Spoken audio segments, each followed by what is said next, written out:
ब्रह्मा जी ने नारद से कहा कि जिस प्रकार शिवजी कैलाश पर गए तथा कुबेर से जिस प्रकार मित्रता हुई, वह प्रसंग सुनो। कामपिल्य नगर में यज्ञदत्त नाम का एक ब्राह्मण रहता था। वह विद्या में बहुत पारंगत था। उसका एक पुत्र था जिसका नाम गुणनिधि था। 8 वर्ष की आयु में उसका यज्ञोपवीत संस्कार कर दिया गया। वह अनेक विद्याओं का झाता भी बन गया था, परंतु उसमें कुछ दुर्गुण भी आ गए थे, जैसे जुआ खेलना, गाने बजाने वाली महफिलों में जाना आदि।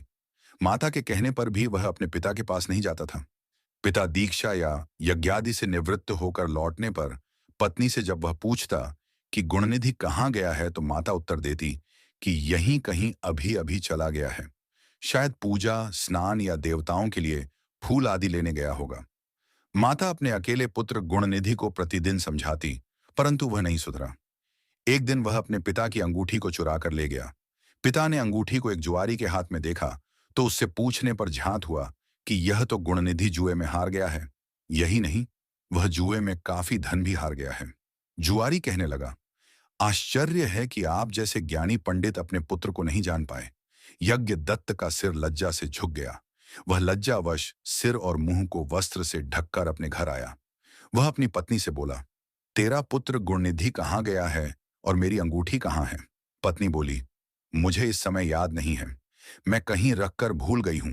यज्ञदत्त गुस्से से बोला, सत्य कह रही हो, निकम्मे पुत्र को जन्म देने वाली तू बड़ी असत्यवादिनी है। जब जब भी पूछा गुणनिधि कहाँ है, तो झूठ बोल देती थी। अन्य वस्तुएं भी घर से गायब थीं। पुत्र को बिगाड़ने में माता का दोष देखकर उसने जल लेकर दोनों को तिलांजलि दे दी तथा किसी दूसरी ब्राह्मण कन्या से विवाह कर लिया। जब यह समाचार ब्राह्मण पुत्र गुणनिधि को मिला, तो वह गृह त्याग कर वन में चला गया। कभी माता की ममता तथा पिता की धर्मज्ञता का स्मरण करके वह अपनी मूर्खता पर पश्चाताप करने लगा। इस प्रकार चिंता से व्याकुल हो सायंकाल को एक शिव मंदिर के पास जाकर बैठ गया। वह भूख प्यास से व्याकुल हो रहा था। तब एक आदमी शिव मंदिर में अपने परिवार के साथ पूजन करने आया। उसने पूजा करने के बाद घर से लाए पकवान आदि शिवलिंग पर चढ़ाए और वहीं सभी सो गए। तब रात्रि में भूख से व्याकुल यज्ञदत्त के पुत्र गुणनिधि ने छिपकर मंदिर में प्रवेश किया और शिवलिंग पर चढ़ाया गया प्रसाद लेकर चंपत हो गया, परंतु उसी समय उसके पैरों की आवाज से सभी लोग जाग गए। उसे भागते हुए रक्षकों ने पकड़ लिया और उसकी इतनी पिटाई की कि वह मर गया। उसे यमदूत आकर ले जाने वाले थे कि उसी समय शिवजी के पार्षद भी उसे लेने आ पहुंचे। वे यम के दूतों से बोले, हे यमदूतों, इसे छोड़ दो। इसने जहां पाप किए हैं वहीं कुछ काम धर्म संबंधी भी किए हैं।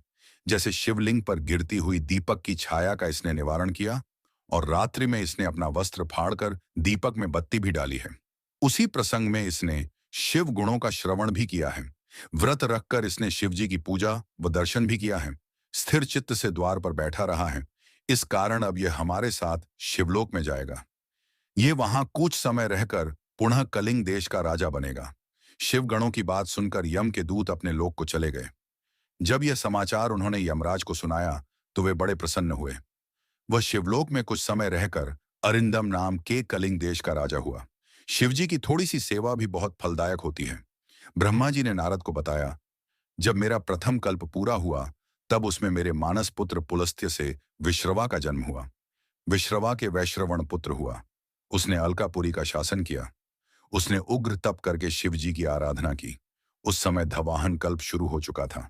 वैश्रवण के तप से प्रसन्न होकर शंकर जी ने उससे वर मांगने के लिए कहा। शिवजी के तेज से वैश्रवण के नेत्र बंद हो गए थे। उसने वरदान मांगा कि मेरे नेत्रों में आपके चरण कमलों के दर्शन होवें। यह वही यज्ञत्त का पुत्र गुणनिधि ही था जो शिवजी की सेवा करके अलकापुरी का राजा बना था। परंतु यहां शिवजी के साथ पार्वती को देखकर इसने क्रूर दृष्टि की।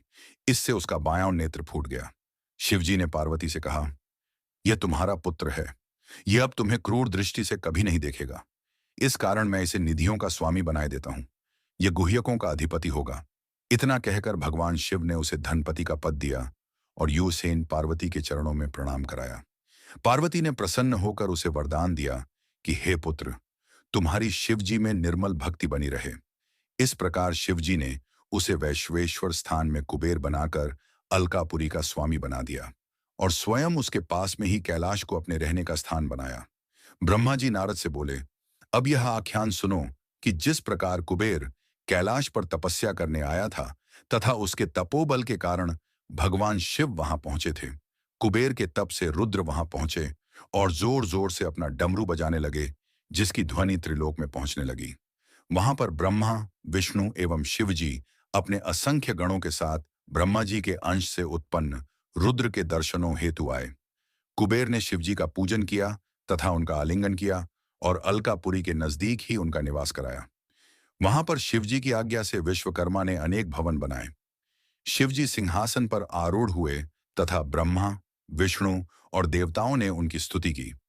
शिवजी ने सबकी मनोकामनाएं पूर्ण की। सभी प्रसन्नतापूर्वक अपने अपने निवास स्थानों को प्रस्थान कर गए। टू दोस्तों, इस कथा में हमने जाना का शिवजी की थोड़ी सी बकरी भी फलदायक होती है। ऐसे ही कथाएं सुनने के लिए हमसे जुड़े रहें। हर हर महादेव।